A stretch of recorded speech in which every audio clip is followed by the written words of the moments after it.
Hello there, and welcome to I'm Sounding English. Hello, my name is Pip, and I have designed resources to improve pronunciation while maintaining fluency so that you are on your way to improving your English and getting you better understood. This is the sixth in a series about how to improve pronunciation naturally while acquiring a second language by focusing this time on the importance of the schwa sound.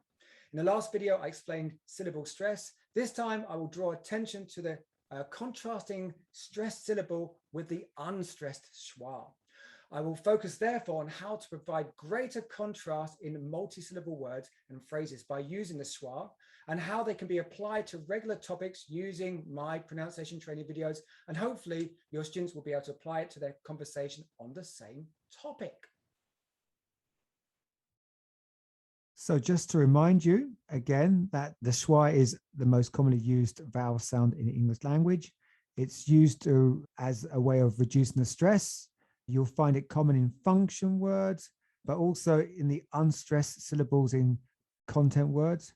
And this enables a more natural rhythm when you're speaking. And you'll find that even with words which have a particular stressed syllables, when used in a sentence, you'll find that these words may be reduced to a de-stressed syllable. And so a schwa is commonly used. And we're going to provide an example of how you can learn to de-stress words into schwas a little bit later on. But as I said, it's the most common vowel sound in the English language.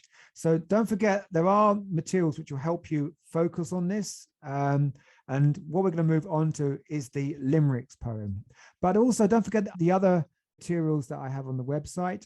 You can get students to look at phrases on a topic they've chosen after, of course, they've spoken about it with their partners and done the time-paired practice testing. And from this, they can start to notice which parts are unstressed. And then you can play the videos and they can start to work on shadowing and see if they are accurate as regards the location of these schwa sounds. So here's one I've done with the students, and they had to try to work out the schwa sounds in these sentences whilst they're reading it out. So if you look at the first one, well, I wanted to move out of my parents' house, so I needed to get a job as soon as possible. So you can see that there is a presence of schwas used all the time. But as I said, the limerick, which is a type of poem, helps as well. So if you look at this limerick here, it's about an Aston Villa football supporter called Scylla. and this is the poem. I once had a blind date with Scylla. I took her to watch Aston Villa. She sang to the crowd and sang very loud, and that's why they threatened to kill her. Boom, boom. So it's a kind of a joke as such, but the important part is trying to maintain a particular rhythm pattern, which is shown on the left side. If you can see small dots and large dots. The large dots represent the stressed syllable, and the small dots represent unstressed syllables. And the patterns should be something like this. Ba ba ba ba ba ba ba ba ba. Ba ba ba ba ba ba ba ba ba. Ba ba ba ba ba ba ba ba ba ba ba ba ba ba ba ba ba ba. Now, I'm not going mad, well, not that mad, but the idea is trying to maintain that rhythm, which is recognized as such. So I'll read the poem again and have a look at the rhythm of the dots on the left-hand side. I once had a blind date with Scylla. I took her to watch Aston Villa. She sang to the crowd and sang very loud, and that's why they threatened to kill her. So that's kind of straightforward, I think. Okay.